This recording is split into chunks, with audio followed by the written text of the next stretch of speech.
네, 오늘 여러분들과 함께 나눌 말씀의 제목은 부족함 속에서 만족하는 가정입니다.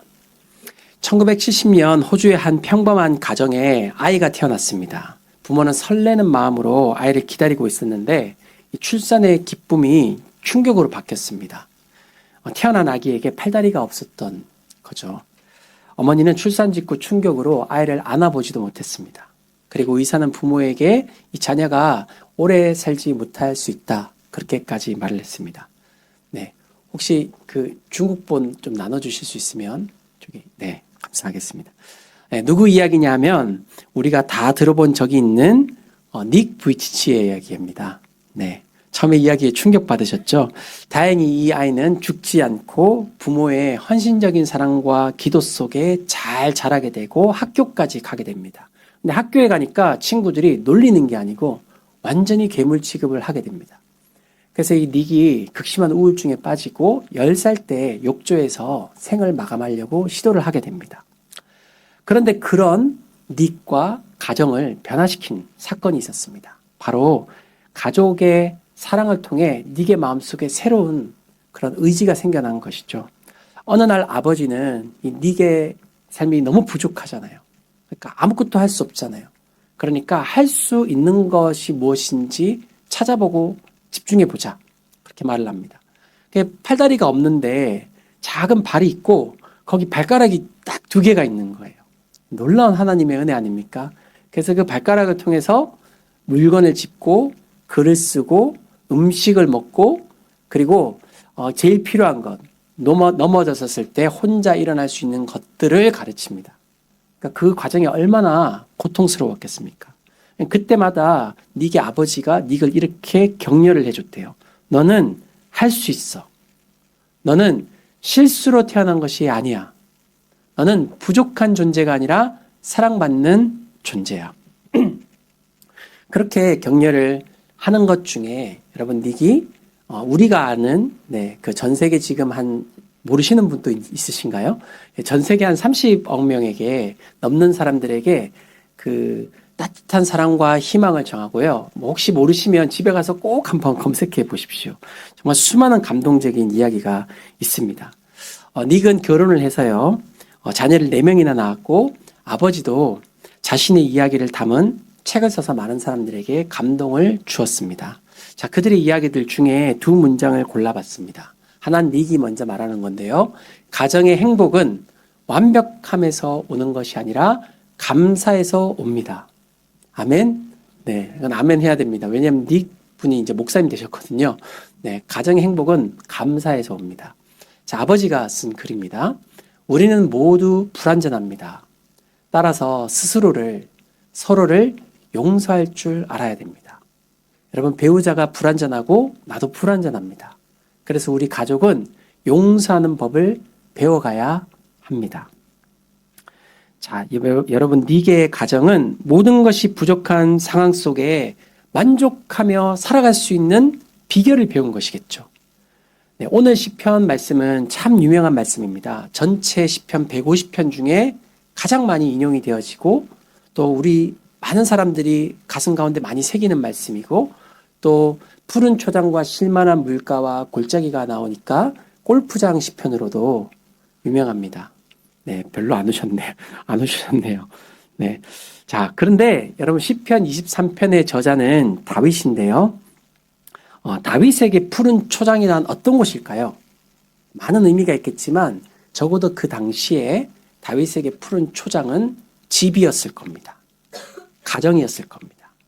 왜냐하면 많은 사람들이 시편 23편이 다윗이 사울에게 쫓기는 당시에 지었던 시편으로 여기기 때문입니다. 여러분, 다윗에게는 그 당시 집도 없었고요. 미래도 불투명했고요. 모든 것이 부족했고요. 내 자녀들에게, 내 공동체에게 뭐 하나 제공해 줄 수 있는 것들이 별로 없었던 그런 상황들이었습니다. 여러분, 다윗의 마음이 우울하지 않았을까요? 힘들지 않았을까요? 그런데 다윗은 언제나 그가 하듯이 주님을 예배하였습니다. 어느 날도 아마 초장에서 그는 홀로 비파를 타며 하나님을 예배하는 것 가운데 하나님을 만나며 놀라운 하나님을 고백하게 되었을 것입니다. 하나님이 내 목자가 되시는구나. 하나님이 내 인생을 지금까지 인도해 주시는구나. 그래서 탄생한 시편이 바로 시편 23편. 우리 1절 말씀 다시 한번 읽어보겠습니다. 시작. 여호와는 나의 목자시니 내게 부족함이 없으리로다. 여러분, 목자라고 다윗이 하나님을 고백하고 있습니다. 여러분 알다시피 다윗은 목동 출신입니다. 다윗은 한때 사자와 곰으로부터 양을 지키기 위해 생명을 걸었습니다. 그런 그 하나님이 내 목자가 되어 주셨기 때문에 우리 공동체가, 우리 가정이, 또 내가 지금 이렇게 잘 살아낼 수 있는 거구나. 다윗은 그 하나님, 목자이신 하나님을 경험하고 그렇게 고백하는 거예요. 내가 부족함이 없다고. 바꾸어 말하면요, 내가 주님 안에 만족한다라는 고백입니다. 부족한 게 사라져서 부족함이 없다라고 말하는 게 결코 아니에요. 부족함이 많은데 하나님이 내 목자가 되시니까 나 만족할 수 있다고 고백하는 것입니다. 여러분, 저는 우리 중국 땅에서 송과 상하이와 가흥 땅에서 교민의 삶으로 살아갈 때 여러분 부족한 게 얼마나 많으십니까? 상해는 부족한 게 없다 뭐 이렇게 하시는 분도 없지만 여러분 부족한 게 너무나 많죠. 또 부족한 일이 찾아오죠. 우리의 힘으로 해결할 수 없는 많은 문제가 있습니다. 여러분, 저는 그때 이 시편 23편을 지으며 예배했던 다윗의 그 마음이 오늘 여러분 가정에 충만하기를 소망합니다. 정말 시편과 같은 가정, 부족함 속에서도 만족함을 노래할 수 있는 그런 가정이 되기를 간절히 소망합니다. 자, 부족함 속에서 만족할 수 있는 가정의 비결 무엇일까요? 세 가지입니다. 첫 번째는 맡김입니다. 여러분의 모든 부족함들, 모든 결핍들, 그리고 모든 연약함들, 목자 되신 하나님께 꼭 맡기십시오. 여러분 꼭 맡기셔야 됩니다. 자, 1절 다시 보면 다윗은 여호와를 나의 목자라고 고백하고 있습니다. 자, 그런데 이 목자라는 고백은 고대 팔레스타인의 목자와 양의 관계를 좀 잘 아셔야 됩니다. 자, 먼저 양을 먼저 보면 양은 그 당시 고대에서요 절대 약자입니다. 양은 뭐 잘하는 게 아무것도 없습니다. 눈 나쁘지, 몸 약하지, 보호책도 없습니다. 그래서 양에게는요 무조건 한 명의 절대적인 존재가 필요합니다. 뭐죠? 목자죠, 목자. 여러분, 목자가 없으면 양은 반드시 죽습니다. 야생의 양은 100% 죽게 됩니다. 자, 그러면 반대로 양의 입장에서 생각을 해 보십시다. 양이요, 만약에 부족함을 느끼지 않아요. 그러면 상황이 딱 한 가지밖에 없습니다. 뭐죠? 목자가 있기 때문입니다. 좋은 목자를 만나서 케어를 받거나 아니면 목자와 가까이 있을 때 양은 부족함을 느끼지 않습니다. 좋은 목자가 있어도요, 내가 그 목자와 떨어져 있어요. 그러면 여전히 부족한 것입니다. 자, 그런데 다윗은요, 하나님을 나의 목자라고 부르고 있어요. 자, 여기 여호와라는 그 고백이 있는데요. 여호와는 어떤 고백이냐면 이스라엘 백성들이 하나님의 약속을 기억할 때 부르는 이름입니다. 그러니까 그런 거죠. 여러분이 하나님 앞에 어떤 약속을 지키시는 분, 나의 삶 가운데 어떤 언약을 이루시는 분을 고백할 때 이스라엘 백성들은 주로 여호와라는 이름을 불렀습니다. 다윗은 지금 나에게 신실하시고 약속을 지키시는 여호와의 이름을 부르고 있습니다. 그리고 더 나아가 그 여호와 하나님이 누구의 목자예요? 나의 목자가 되신다고 말합니다. 여러분, 우리의 삶의 목자가 누구십니까? 우리 가정의 목자가 누구십니까? 여러분, 여호와 하나님이 우리 가정의 목자가 되심을 고백하십니까? 아멘. 여러분, 그렇다면 우리는 정말 감사한 인생입니다. 최고의 목자가 나의 목자이기 때문입니다. 여러분, 그 사실을 우리가 잊지 않기를 원합니다. 그러면 여러분, 하나님이 우리 가정의 목자시잖아요. 나의 목자잖아요. 그럼 나는 뭐죠? 목자가 아닙니다. 네, 내가 목자가 되면 큰일 납니다. 나는 양입니다. 자, 양이 해야 될 일은 단 한 가지입니다. 뭐죠? 맡기는 겁니다. 나의 모든 부족함과 연약함들을 내가 해결할 수 없기 때문에 목자에게 맡기고 목자의 음성을 따라 목자를 잘 따라가면 부족함이 사라지게 되는 것입니다. 부족해도 만족할 수가 있게 되는 것입니다. 자, 다윗은요, 부족함이 없어서 부족함이 없다고 말한 것이 아니라, 넘겨주세요. 목자가 있기에 부족함이 문제가 되지 않는다고 말한 것입니다. 주님께 여러분 우리의 모든 부족함을 맡겨야 합니다. 제가 전도사 때부터 지금까지 한 20년 정도 사역을 했습니다. 그런데 돌아보면 사역 초기에 제가 참 부족했던 부분이 있고 지금 또 부족한 부분인데요. 뭐냐면 하나님께 맡기는 게 잘 안 된다는 것이었습니다. 아시다시피 저는 가정의 아픔도 겪고 일반 대학을 갔다가 신학을 하면서 막 미국까지 가는 열심히 있는 사람이었기 때문에 사역에 대한 부르심이 명확했습니다. 하나님께서 나를 사역자로 부르셨고 하나님 앞에 열심히 있는 사역으로 영광 올려드리리라. 그래서 전도사 때 청년 사역 맡아서 막 찬양 인도하고 목양하고 밤낮 다니면서 우리 집에서 MT를 냈습니다.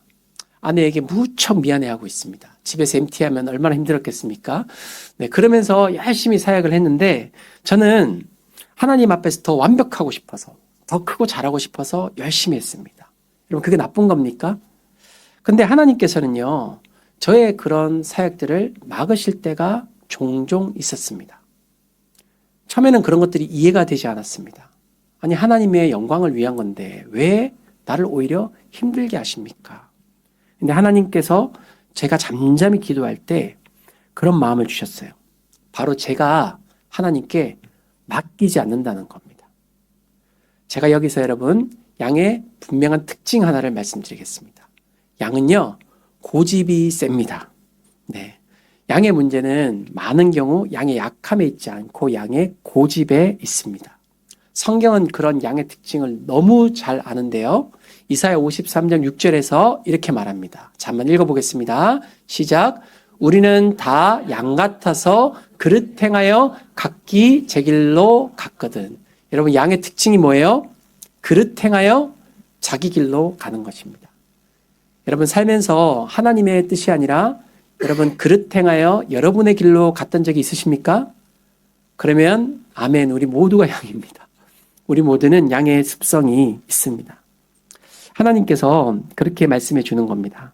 너는 하나님의 사역이라면서 사실 네가 원하는 거 하려고 하는 거 아니냐고. 네 방법과 뜻을 고집하고 있지 않냐고. 그래서 내가 너를 인도하는 것이라고 주님께서 말씀하여 주셨습니다. 여러분 하나님께서 우리에게 최선의 하나님이시고 가장 좋은 하나님이셔서 우리의 삶을 최선으로 인도하신다면 우리는 우리의 모든 부족함과 연약함과 또 비즈니스의 문제와 경제적인 상황과 그런 모든 것들을 주님께 맡길 수 있어야 되는 줄을 믿습니다. 주님이 가라 가시면 가고 멈추라고 하면 멈출 수가 있어야 하는 것이죠. 여러분 양이 목자의 음성을 얼마나 잘 듣는지 자료를 찾아보다가 저 영상 하나를 준비했습니다.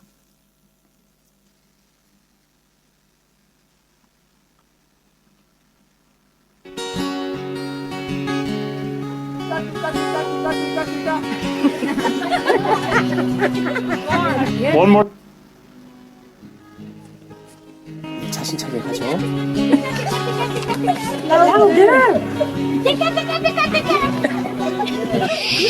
단어죠. 네.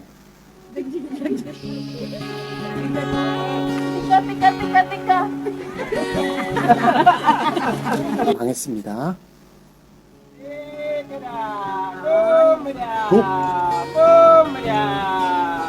Look at them. Look at them. Isn't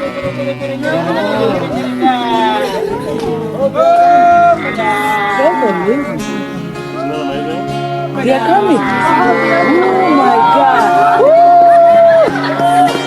Oh my God. I can't believe it. Oh my God. 네. 양은요, 그 귀가 밝습니다. 그래서 목자의 음성을 알아듣습니다. 주님께서는 오늘 여러분 이렇게 초청하십니다. 마태복음 11장 28절에서 29절. 수고하고 무거운 짐진 자들아, 다 내게로 오라. 내가 너희를 쉬게 하리라. 나는 마음이 온유하고 겸손하니 나의 멍에를 메고 내게 배우라. 그리하면 너희 마음이 만족함을 쉼을 얻으리니. 자, 그래서 적용입니다. 여러분, 특별히 우리 형제님들은 퇴근하고 집에 돌아가시기 전에 또 주무시기 전에 네, 다 맡기고 집에 들어가시기를 주님의 이름으로 축복합니다.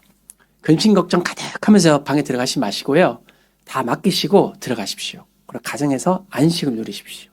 우리 어머님들 맡기고 들어왔는데 막 이런저런 얘기를 할 수는 있겠지만 어머님도 맡겨야 됩니다. 하루 일과를 마치시고 주님 앞에 모든 걱정과 근심과 염려를 맡기시고 주무시기를 주님의 이름으로 축복합니다. 네, 꼭 그렇게 하시면 좋겠습니다. 맡기십시오. 가정은 맡기는 자리입니다. 자, 두 번째, 부족함 속에서 만족하는 가정의 비결은 사귐입니다.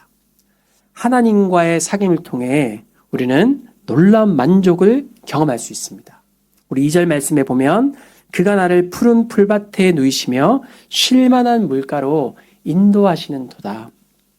자, 여러분, 다윗이 정말 좋은 상황을 만났습니다. 양에게 푸른 풀밭이 있고요. 쉴만한 물가가 있으면 완전 최고죠. 그죠? 그런데 여기 말씀의 포인트는 이 쉴만한이라는 단어에 있습니다. 이 쉴만한이라는 단어는요, 히브리어로 메누하라고 합니다. 메누하. 굉장히 중요한 단어인데요. 한 2장 넘겨주시면 나옵니다. 안식이라는 뜻입니다. 안식. 다윗이 주님 앞에 만족했던 이유, 여호와가 내 목자이시니 부족함이 없다고 했던 이유는 내가 지금 풀밭에서 공급을 잘 받기 때문이 아니라 하나님 안에서 안식감을 누렸기 때문입니다. 여러분, 저 풀밭이 뭐가 좋습니까? 내일 어떻게 될지도 모르는데요. 그러나 다윗은 하나님 안에 사귐을 가졌기 때문에, 하나님을 신뢰했기 때문에 그 주님 앞에서 어떤 상황에도 안식함을 누릴 수가 있었던 것입니다. 여러분, 우리 삶에 어떤 소유들이 바뀌게 되면 거기에 만족감이 있을 수 있습니다. 그러나 소유에 의한 만족은 언제나 일시적일 수밖에 없다는 것, 우리 모두가 너무 잘 알고 계시죠. 우리는 더 높은 차원의 만족감을 찾아야 됩니다. 우리 그리스도인에게 더 높은 차원의 만족감은요, 어떤 상황이든지 하나님과 사귐의 시간을 갖는 것입니다. 주님 안에서 안식할 수가 있습니다.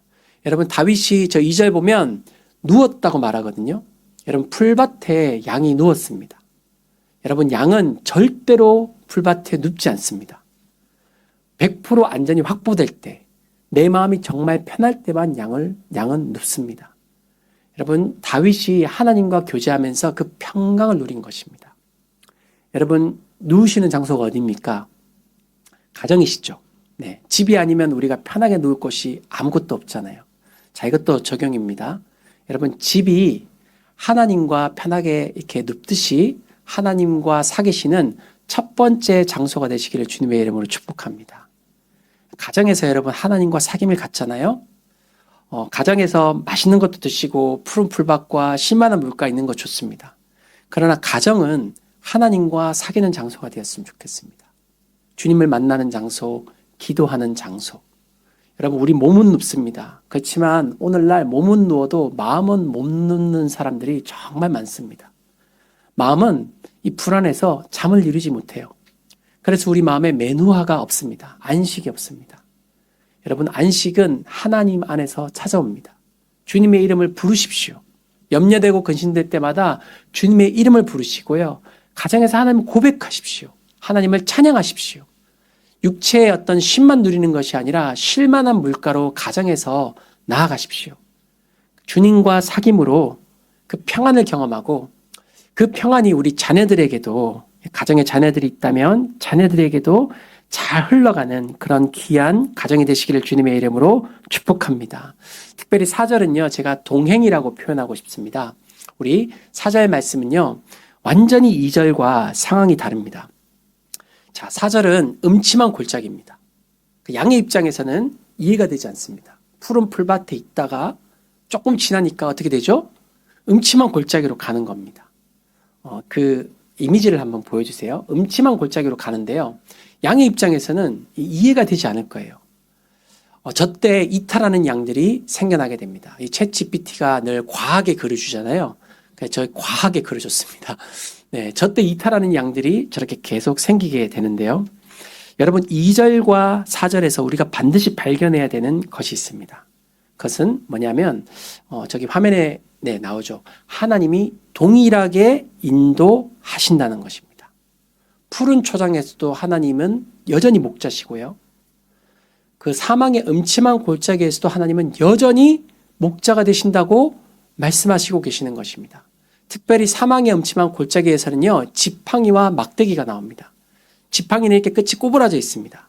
그래서 양이 도망가면 양을 이렇게 잡아서 이렇게 데리고 옵니다. 여러분, 인생에서 가장 큰 은혜는 내가 내 갈 길로 가려고 할 때 주님이 나를 다시 끌어당겨 오시는 은혜입니다. 여러분, 경험해 보신 적 있죠? 막대기는 보호하는 겁니다. 사자와 곰으로부터 보호해 주시는 것입니다. 여러분, 제가 만났던 가장 큰 은혜도 제가 가정에 방황하고 힘들 때 탈선하지 않도록 하나님께서 저를 막아주셨던 그 은혜가 저를 목회자 될 수 있게 해 주셨습니다. 여러분, 오늘 또 하나님께서 우리에게 지팡이와 막대기를 사용하십니다. 우리가 우리의 길로 나아가려고 할 때 우리를 돌이켜 주시고 또 막대기로 우리를 모든 위험으로부터 보호해 주십니다. 여러분, 우리 자녀들을 위해서도 지팡이와 막대기의 은혜를 위해 간절히 기도하기 원합니다. 우리 자녀들 지켜달라고, 인도해 달라고.